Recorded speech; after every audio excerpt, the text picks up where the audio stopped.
সেগুলো হলো নাম্বার 1, অন্যান্য দিনের তুলনায় আগে আগে ঘুম থেকে ওঠা।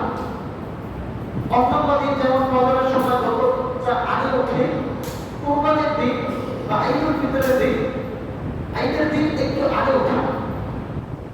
2 নম্বর হলো মেসওয়াক করা। আমরা ঈদের দিন মেসওয়াক করে আসার চেষ্টা করব। 3 নম্বর হলো সাজসজ্জা অবলম্বন করা, উত্তম পোশাক পরিধান করা। প্রত্যেকে তার যে সাধ্য আছে সাধ্য অনুপাতে সবচেয়ে ভালো পোশাকটা পরিধান করা। 4 নম্বর হলো আমরা সমুদ্র ব্যবহার করবো, আতর ইত্যাদি আমরা ব্যবহার করবো। 5 নম্বর হলো কোরবানি ঈদের দিন ঈদের কোরবানি দেওয়ার আগ পর্যন্ত কোনো কিছু না খাওয়া, বরং কোরবানি দিয়ে নিজ গোশত খাওয়া।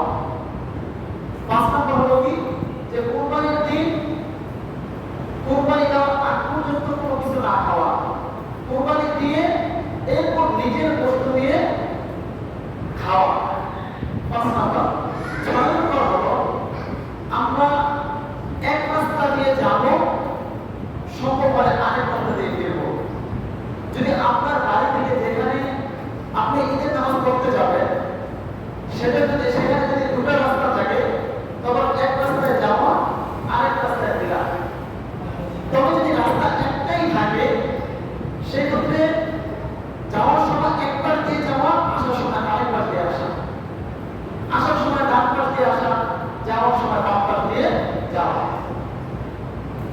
7 নম্বর হলো আমরা যখন ঈদগাহে আসবো ঈদের নামাজের জন্য, তখন জমে জমে তাকবীর পড়তে পড়তে আসবো।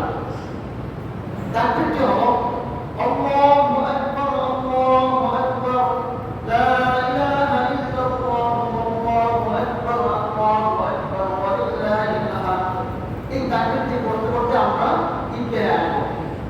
8 নম্বর হলো প্রয়োজন ছাড়া মসজিদে ঈদের নামাজ আদায় না করা।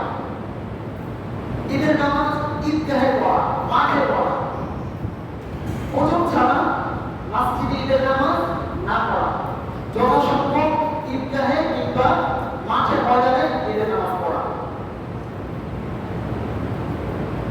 তো আল্লাহ রাব্বুল আলামিন ঈদুল আযহা যে সুন্নাহ আমলগুলো বলা হয়েছে এগুলো অনুযায়ী আমাদেরকে আগামীকালের ঈদুল আযহার দিনটি পালন করা তৌফিক দান করুন। এবং আমরা যখন ঈদের নামাজ পড়তে আসবো তখন এই সুন্নাহগুলোর প্রতি আমরা খুবই লক্ষ্য রাখবো, যেন বছরে মাত্র একটা দিন ঈদুল আযহা আসে, তো যে আমল